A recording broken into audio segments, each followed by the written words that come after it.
So with Tyranny, we wanted to go with a more stylized view for our characters and environments. It sort of has a nostalgic element. It also has an element of the new as well.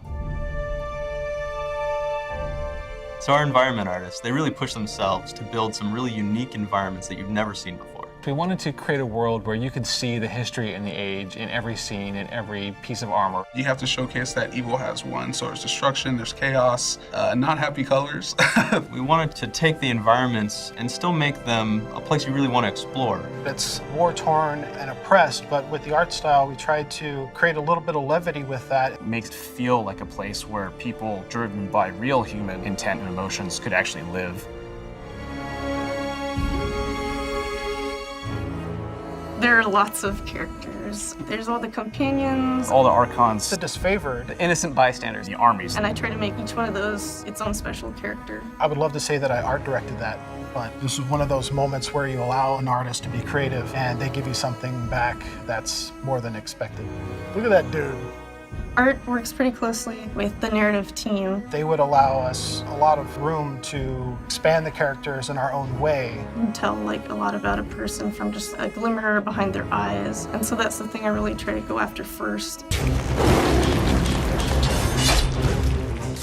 I would talk to narrative and be like, what is the backstory of this guy? What made him who he is today? We get a description, like for Siren, who's a 16-year-old opera singer. We Google like opera singer, and we're like, no, not that one, that's not right. If we can't find any reference, we would then act out the reference. We have tons of swords and tons of shields. The most interesting human to get to move in our game would be the Beastmen because they're just so unique. I bought like a pair of Hulk gloves, put those suckers on and started running around the office or running around outside. We made quite a scene.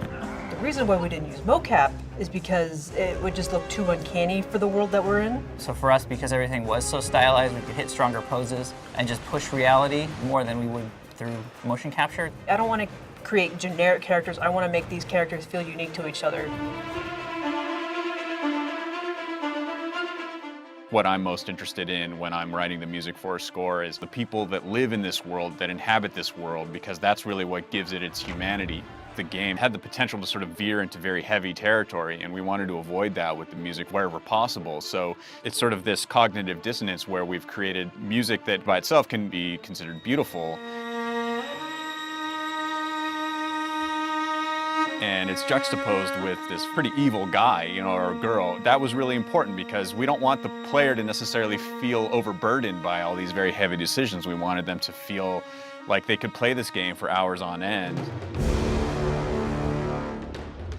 When I look at Tyranny, the things that I really love about it, I love the art style. I think it's very different from what we've made before. It's a pretty vast world. We wanted to have a little more fun with shape, with scale. There's a lot of really interesting ingredients in the narrative and in the visual look of the world. So you should feel either at home if you're an evil character, and you should feel kind of out of your